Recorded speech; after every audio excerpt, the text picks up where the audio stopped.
একটি বিরল প্রজাতির ক্যান্সার রোগের অপারেশনে বড়সড় সাফল্য সান হসপিটালের। এই বিরল প্রজাতির ক্যান্সার অপারেশন চলেছে বেশ কয়েক ঘন্টা ধরে। বীরভূমের বাগালপুর থেকে আগত 70 বছর বয়সী কার্তিক মণ্ডল এই বিরল প্রজাতির ক্যান্সার রোগে আক্রান্ত হয়েছিলেন। আজকে তার এই রোগের চিকিৎসায় সাফল্য পেয়েছে সান হসপিটালের ডাক্তারবাবুরা। এই মুহূর্তে তিনি সুস্থ আছেন বলে জানিয়েছেন ডাক্তারবাবুরা। সান হসপিটালের কর্ণধার আলহাজ উদ্দিন ধন্যবাদ জানিয়েছে ডাক্তার ইন্দ্রজিৎ মালিক এবং ডক্টর স্বর্ণমুকুল বাবুকে এই ধরনের একটু কঠিন চিকিৎসায় সাফল্য অর্জন করার জন্য।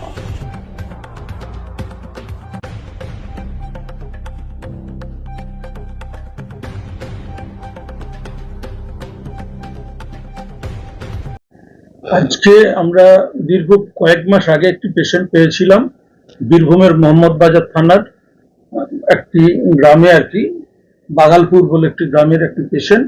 সেই পেশেন্টটি গালের একটি ক্যান্সার, গালের মানে চোয়ালের ভিতরের অংশ এবং বাইরের অংশ মিলে একটা ভয়াবহ দৃশ্য।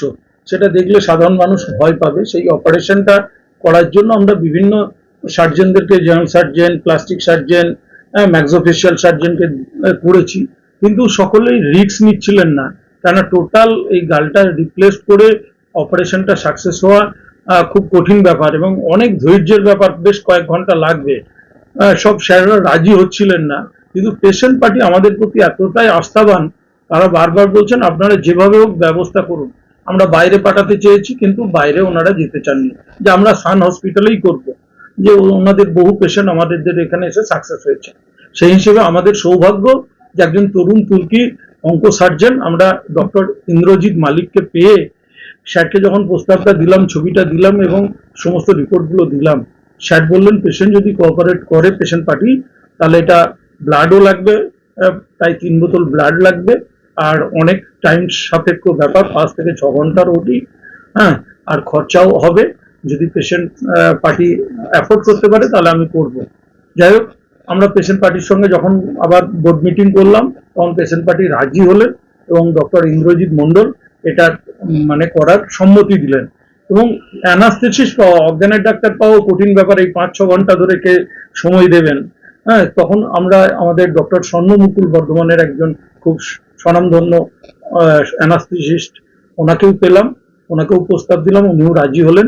এই দুজনের অক্লান্ত পরিশ্রমে আমরা এখন পর্যন্ত অপারেশনটা সাকসেস করতে পেরেছি। একটা বিরল ক্যান্সারের অপারেশন। আমরা সান হসপিটাল অলরেডি আমরা এই ক্যান্সারের উপরই দীর্ঘদিন থেকে দেখবেন ক্যান্সার কেমোথেরাপি আমরা করি, স্বাস্থ্যসাথীতে একদম ফ্রি। এবং আমরা দেখবেন যে আবার অন্য একটা কলকাতার নামকরা হসপিটালের সঙ্গে আমরা অঙ্কোলজি বোর্ড করে আমরা ট্রিটমেন্ট শুরু করতে চলেছি সানটুয়েতে। একটা বিশাল বড় ক্ষেত্র। আমরা ক্যান্সার মানেই নো অ্যান্সার এটা এখন নয়। ক্যান্সার হলে যে ক্ষেত্রেই হোক না কেন, যে স্টেজেই হোক না কেন, সেই ক্যান্সারের সুচিকিৎসা আমরা সান হসপিটাল দিতে পারবো। সেই ব্যবস্থাপনা আমাদের মধ্যে আছে, আমরা তৈরি করতে পেরেছি। ধন্যবাদ বর্ধমানবাসীকে এই খবরটা দেওয়ার জন্য। আপনারা যে এখানে এসেছেন এই জন্য আমি সাংবাদিক মহলের কাছে কৃতজ্ঞ। সাংবাদিকরা সবসময় সান হসপিটালের সাথে মানুষের পাশে থাকেন, সেই জন্য আমি আরেকবার আপনাদের ধন্যবাদ জানাচ্ছি।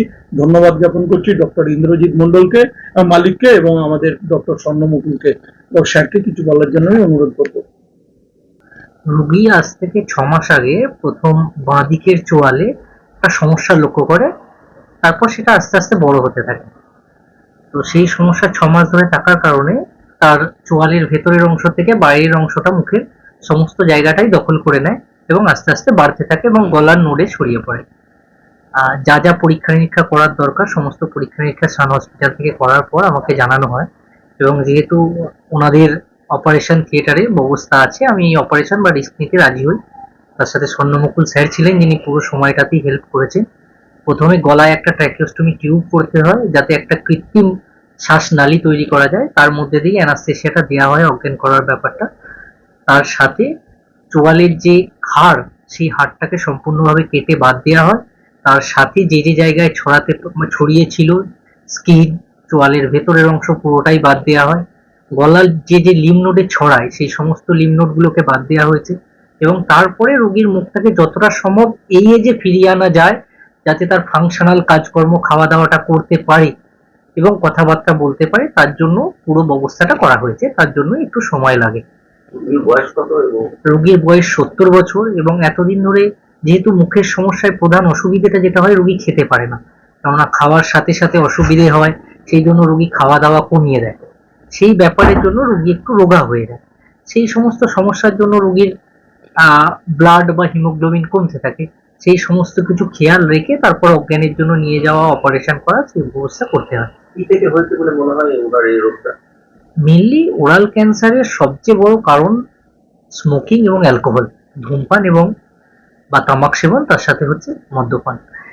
কিন্তু এই ক্ষেত্রে রোগী পান এবং জর্দা খেত এবং এই ধরনের জিনিসপত্র খাওয়াও বা খৈনি, গুটকা এগুলো খাওয়া থেকেও ক্যান্সার হতে পারে, ওরাল ক্যান্সার ছড়ায়। তো আমি এক্ষেত্রে মনে করছি রোগী তামাক জাতীয় জিনিস যেহেতু সেবন করতো, সেখান থেকেই মোস্ট প্রবাবলি সেটাই কারণ। আপনার অপারেশন কি বলছেন, মানে কতটা রিকভারি?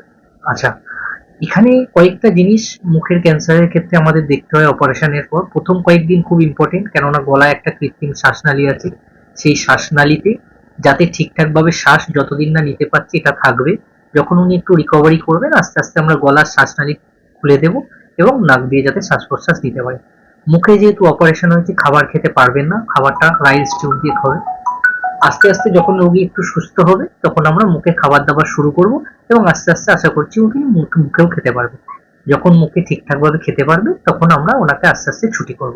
মোটামুটি কতদিন সময় লাগবে তার ওনার রিকভারি? এই অপারেশনের মোটামুটি আমরা এক্সপেক্ট করছি 7 থেকে 8 দিনের মধ্যে ওনাকে সুস্থ করতে পারবো। উনি কি স্বাভাবিক জীবনে আবার ফিরতে পারবেন? স্বাভাবিক জীবনে আস্তে আস্তে ফিরতে পারবেন। তার জন্য যেহেতু রোগটা একটু ছড়িয়ে গেছে, এর পরবর্তী চিকিৎসা যেগুলো আছে, রেডিওথেরাপি বা কেমো রেডিওথেরাপি, সেটা নিতে হবে এবং সেই চিকিৎসা নেওয়ার পর রোগী কথাবার্তা ঠিকঠাকভাবেই বলতে পারবেন, রোগী খাবার দাবারও খেতে পারবেন এবং আস্তে আস্তে নর্মাল জীবনযাত্রা করতে পারবেন এবং আশা করি আমরা ওনাকে একটা কিওর লাইফ দিতে পারবো। কতক্ষণ সময় লাগবে অপারেশন করতে? অপারেশন করতে এই 5 ঘন্টা মতো সময় লেগেছে। এটা কি মানে নজিরবিহীন বলছি কেন?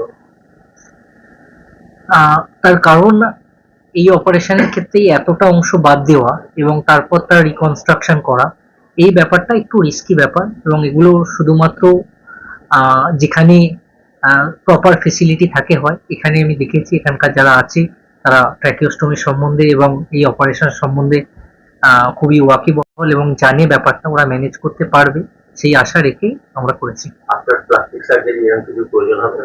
প্লাস্টিক সার্জারির প্রয়োজন, যে রিকনস্ট্রাকশন এখানে লাগে সেটা আমি নিজেই করেছি। অপারেশন করতে গেলে যে সরঞ্জাম লাগে সেটা কি এখানে অ্যাভেলেবেল আছে? সমস্ত কিছু অ্যাভেলেবেল ছিল, সেগুলো দেখে নিয়েই তারপর আমরা পেয়েছি। কতজন চিকিৎসকের তত্ত্বাবধান? আমরা 2 জন। নাম? আমি ডক্টর ইন্দ্রজিৎ মালিক, সার্জিক্যাল অনকোলজিস্ট।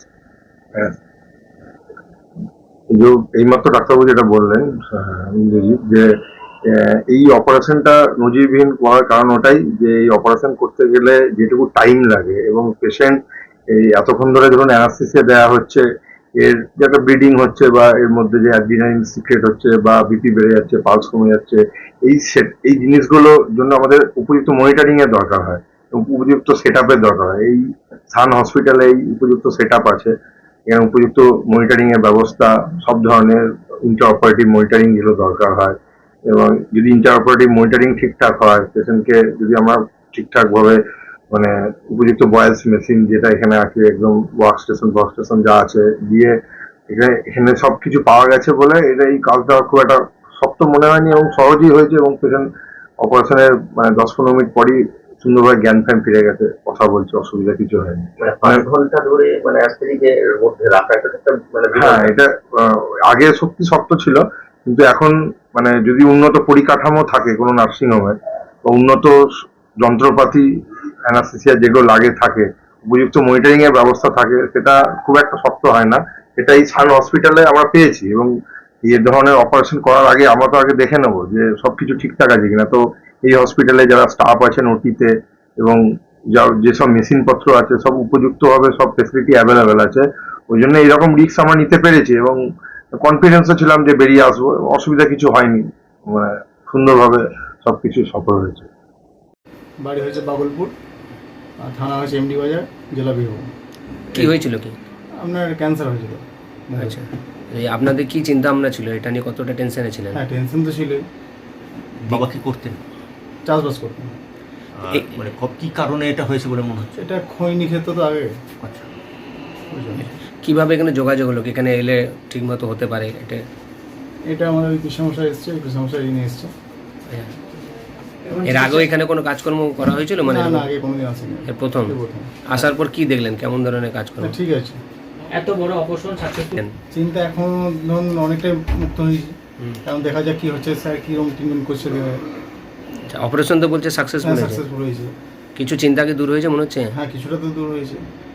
কি বলছে ডাক্তার আপনাদের এখন? ডাক্তার এখন বললেন যে এখন ক্যান্সারটা পুরোপুরি রিমুভ করা দিয়েছে, তারপর এখন রেডিয়েশন মানে আপনার বায়োপসিটা আসবে, তারপর রেডিয়েশন বা কেমো যেগুলো চলবে সেগুলো পরে ট্রিটমেন্ট করবে। এর আগে আর কোথাও দেখিয়েছিলেন বা হ্যাঁ, আগে দেখেই চলে দিয়ে কি হয়েছে? সেখানে আমরা অপারেশন করার জন্য বলেছিলেন, ঠিক আছে, কিন্তু অপারেশন করার জায়গা ঠিকঠাক জায়গা তো দরকার, সেটা আর কি। কতদিন ধরে ভুগছিলেন উনি? আজকে আমরা জানুয়ারি মাস থেকে 1 জানুয়ারি। মানে রিস্ক কি কেউ নিতে চাইছিল না? না, সেটা কথা নয়, মানে আমরাও ধরুন আপনার মানে কষ্ট তো প্রচুর, এটা বুঝতে পারছেন, সেটা জোগাড় করার পরে আমি এসছি এখানে। কেমন কি খরচা হলো? খরচা এখন এখানে তো বলেছি আমরা 2,15,000 টাকা বলেছি খরচা সব কিছু। কি নাম আপনার? আমার নয়ন মাত্র। কে হন আপনি? আমার জেঠু হচ্ছে। ওনার কটা ছেলে মেয়ে? আর ছেলে মেয়ে কেউ নেই, মানে বিয়ে থা করেননি? বিয়ে আছে করেছেন, কিন্তু বাচ্চা নেই। ঠিক আছে।